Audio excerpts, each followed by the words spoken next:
sex is not spoken about openly.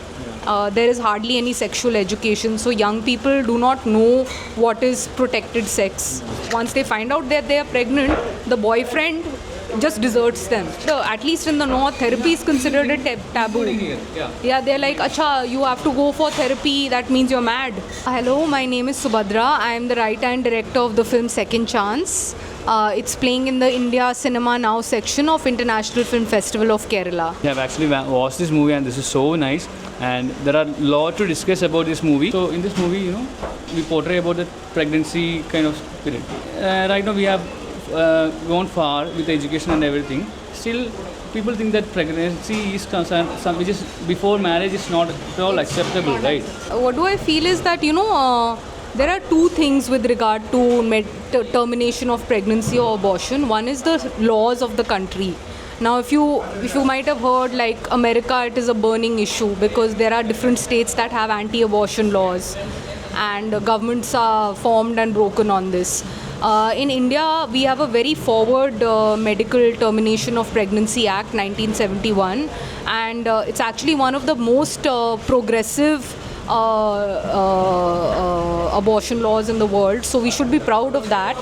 So legally, aborting in India for a woman is very easy. She does not need to have consent of a partner or an elder or anyone else except for the doctor. Okay, so it's very easy for a woman to abort, and no reason also. She doesn't really need to, she can give any reason, including the fact that she does not want the child. Legally it's very easy. Now when it comes to society, it's something totally different because it is considered a big taboo for a woman to have an abortion, especially for an unmarried woman. And the reason is that basically we live in a very patriarchal society and gender bias is very, very strong, and that is basically the root cause of it. Another reason is that sex is not spoken about openly. There is hardly any sexual education, so young people do not know what is protected sex. It's something they discover along the way. So it's very easy to fall prey to something like unwanted pregnancy. So what I've tried to show in the film is the fact that this girl is able to get a medical abortion, but it's still a big taboo. She has to run away from the city. She cannot tell her parents. And even when she falls into trouble, like physical trouble, when she's bleeding, her first reaction is that किसी को बताना नहीं चाहिए, किसी को पता नहीं चलना चाहिए. That is the biggest thing, in her head, that nobody should know about this because it will be considered a big shame. And I think that's really something we need to think about as a society, because on one, women can bleed to death with a botched up abortion or a at-home abortion. And is that really the price that we want to pay, just because of our backward thinking? In sex education series, Yeah. there's a scene where Maeve is actually going for abortion, Yeah. and Otis is actually standing outside, and after when she came from the room, then Otis is giving a flower, Yeah. welcoming her. That Yeah. kind of gestures are actually what we require, right? Absolutely. See, another thing I felt is that, a woman can't get pregnant on her own, right? It's not possible. It is always a job of a couple. So there's a man involved. Now the difference is that a man can do his job and go, but the woman has to deal with it alone.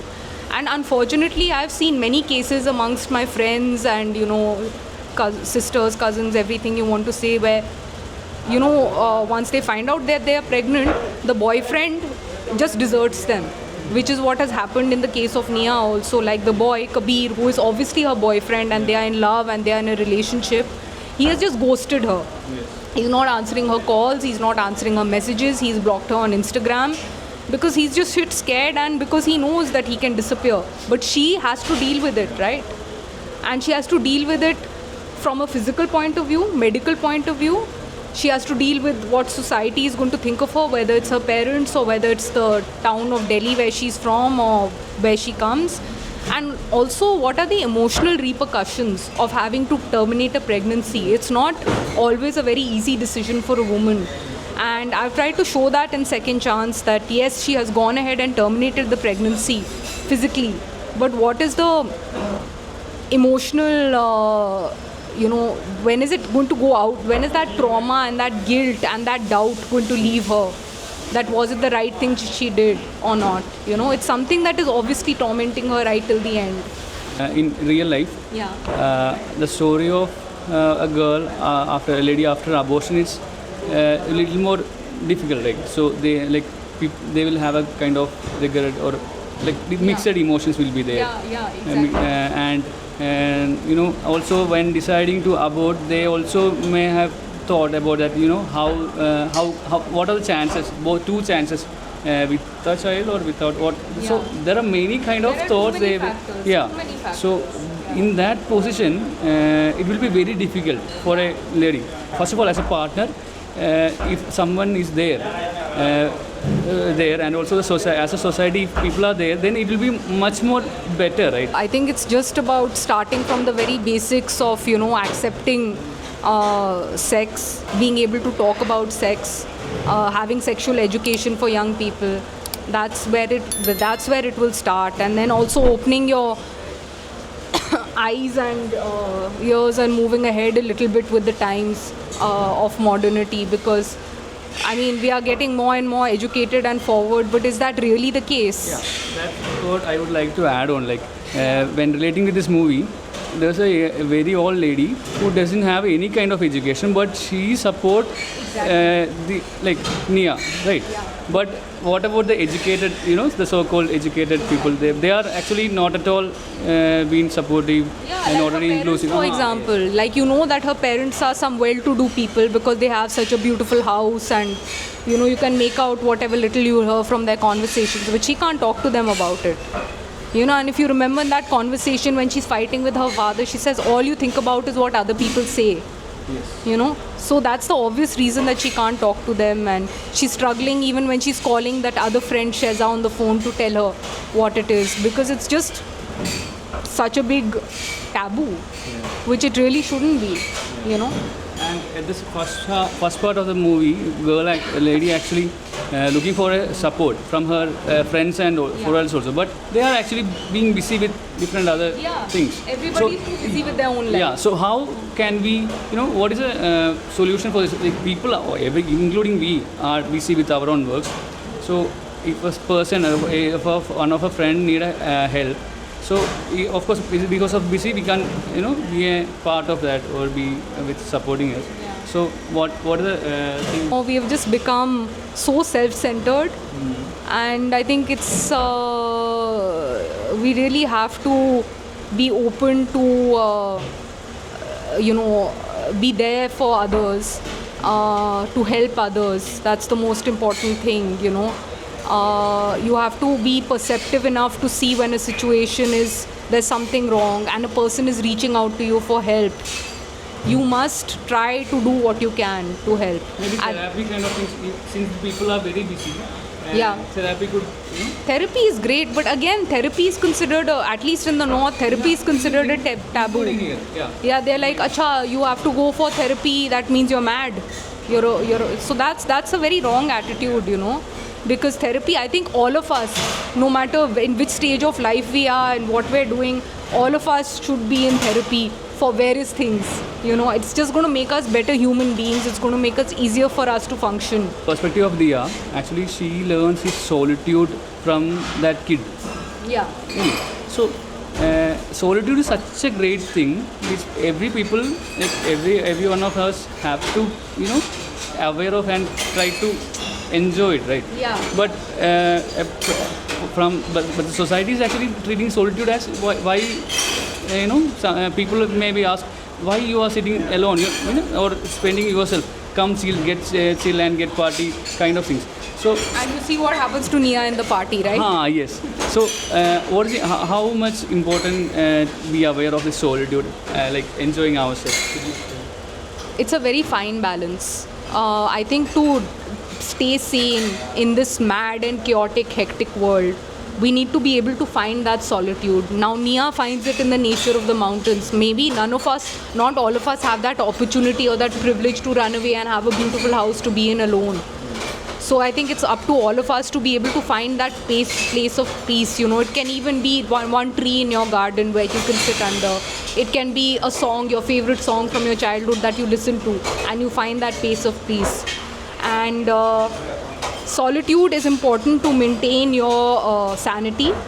But another thing is that, you know, humans are social animals, okay? Now this is something that Nia learns more than solitude, because I don't know if you've noticed, but in the film her process of healing starts from the moment she steps out of her crisis and starts to help Sunny. You know, because till then she's a mess, like she's trying but she's not being able to get over it. Then suddenly one day she goes to the school and Sunny's, you know, being scolded by his teacher, and she's really unhappy. For the first time she forgets about what has happened to her, and she does something really stupid, like a really stupid dance to make him laugh. And that is the point that her healing begins. And then it goes further and further as she steps out of herself and learns to help others, whether it's Sunny or then at a later stage when it's Bhimi ji as well. On adding that, if we are thinking about our continuous problem, then it will be a kind of a loop, right? Always. Yeah. And I would like to add, like since that kid actually doesn't have a parent.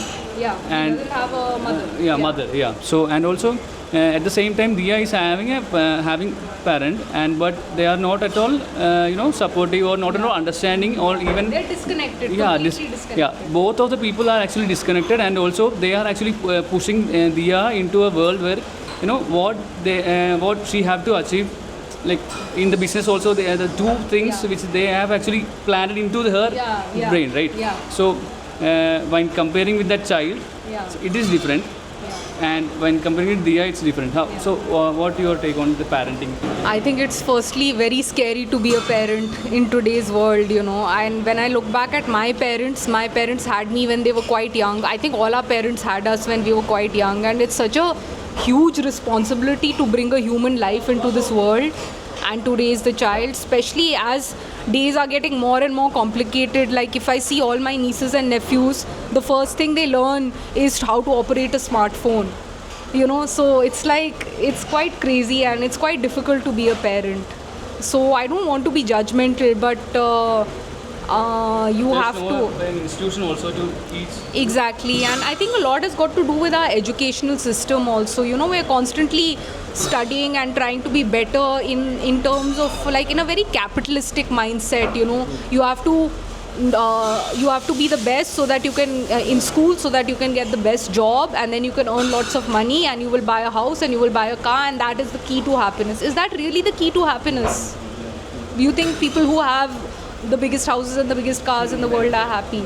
There's something that we are not being taught in today's educational system. Something that Bhimi knows, for example, or something that Sunny as a child knows, or that old man who has nothing, he doesn't even have a house, he lives in a tent, but how he's the happiest person in that film. Why? Something to think about. And I would like to add on that old man. He's actually a person who compliment each and every small and little things. And but that quality is not even seen in a public life, not in our surroundings. So what do you want to talk about that complimenting? It feels better. Both, even telling a complimenting and also receiving it's different, right? Yeah, the small things of life are what makes it worth living. And I don't know, I am actually, I'm a practicing Buddhist, and I follow His Holiness the Dalai Lama, and he says something that, he says, never lose an opportunity to be kind. Kindness is for free. And if you practice that, even for one day in your life, you will see a change. Mark my words on this. And that's what Nia does. And that's how she finds her healing. You can't expect to move forward if you're just totally into yourself and into your own problems. Just step outside, do something small to help someone, to make them smile, and see what the difference that makes to your own life as well. And at the same time, this movie has a cast with varying age of people are there. It's like kind of intergeneration people are there, so as a person being with an intergeneration society, it would be a very helpful and also learning, being inside with the society of inner generation, not just with the same set of age, but different kind of age group will help with the mental state of too, right? Yeah, absolutely. I think one of the most therapeutic things is spending time with children, because the innocence that they bring reminds you of the innocence that you once had. And you can't lose something like that. It's somewhere there inside you. You just need to find it again. And being with a wise old person like Bimi is not educated. She's never been to school or whatever. But the amount of wisdom that old lady has can teach you so much about life. Whether it's her or whether you want to talk about the old man, the kind of wisdom that they have. So definitely stepping out of your age group and being open to being friends with somebody as small as a 7-year-old child, as old as a 75-year-old person, is going to expand you and make you a better version of yourself, when, as you said, that stepping out of the world, for a lady, stepping out of this house itself is a very, very difficult task, as portrayed in that movie. That dishwashing, all these are duty, the sole duty. So she has to do it. Like there is no any other, option. It's a mindset, I guess. So there are traumas, from childhood onwards. Ladies, like even women, are actually facing different. All are facing, but they are conditioned. Since it's a patriarchal society, women are having trauma and also different baggages of duties. So your take on? Yeah, you're absolutely right. I mean, and what can we do about it? We can only move on. There is baggage that we have to carry. We have to acknowledge. I wish it was just a little more acknowledged rather than just swept under the rug. That ऐसी चीज़ें होती है, these things happen, and these things do happen, and you do have to move on. But it would be nice to acknowledge it and be able to deal with it. It's a long process, but it can start somewhere.